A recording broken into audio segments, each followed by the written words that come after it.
أعوذ بالله من الشيطان الرجيم. بسم الله الرحمن الرحيم. تبارك الذي بيده الملك وهو على كل شيء قدير،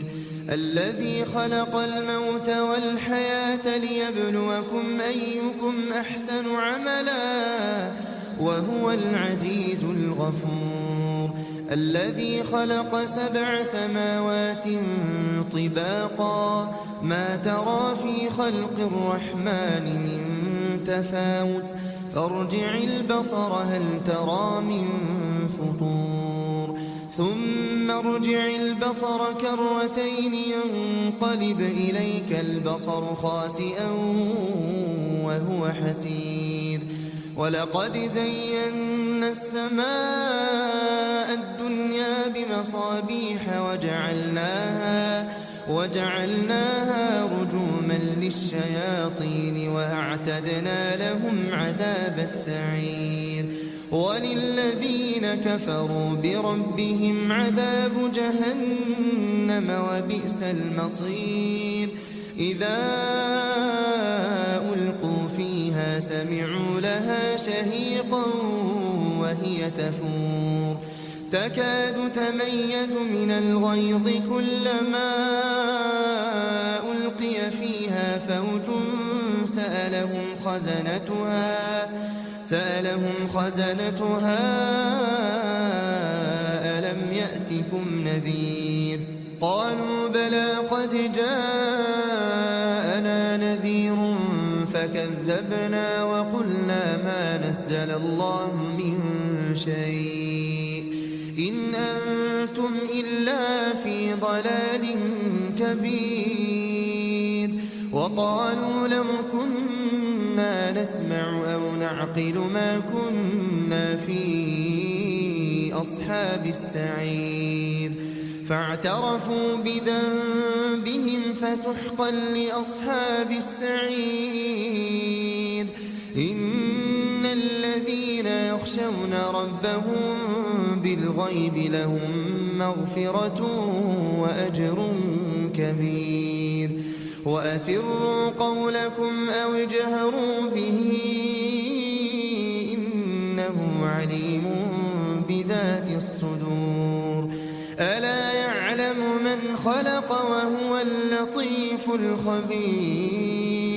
هو الذي جعل لكم الأرض ذلولا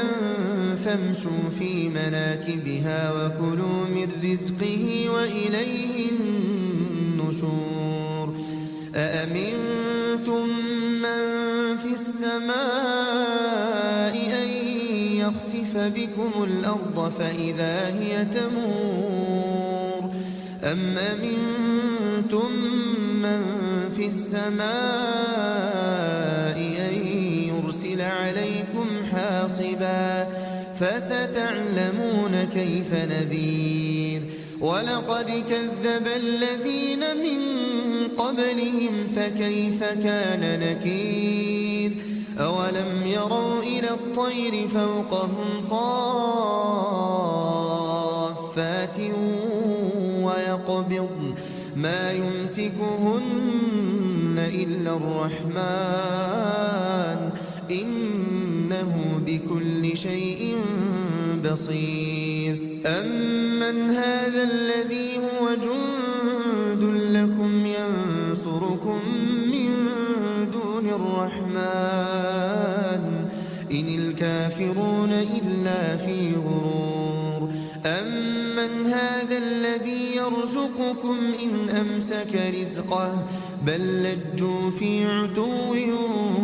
ونفور، أفمن يمشي مكبا على وجهه أهدى أمن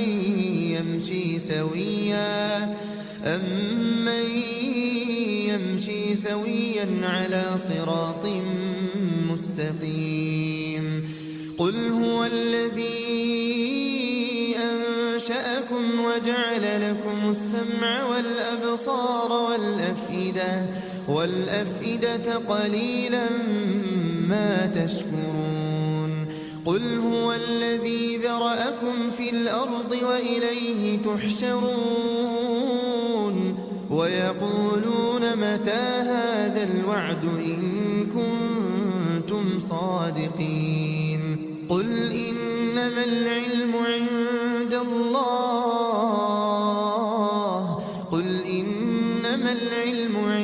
الله وإنما أنا نذير مبين فلما رأوه زلفة سيئت وجوه الذين كفروا وقيل هذا الذي كنتم به تدعون قل أرأيتم إن أهلكني الله ومن معي أو رحمنا فمن يجير الكافرين من عذاب أليم قل هو الرحمن آمنا به وعليه توكلنا فستعلمون من هو في ضلال مبين قل أرأيتم إن أصبح ماؤكم غورا فمن يأتيكم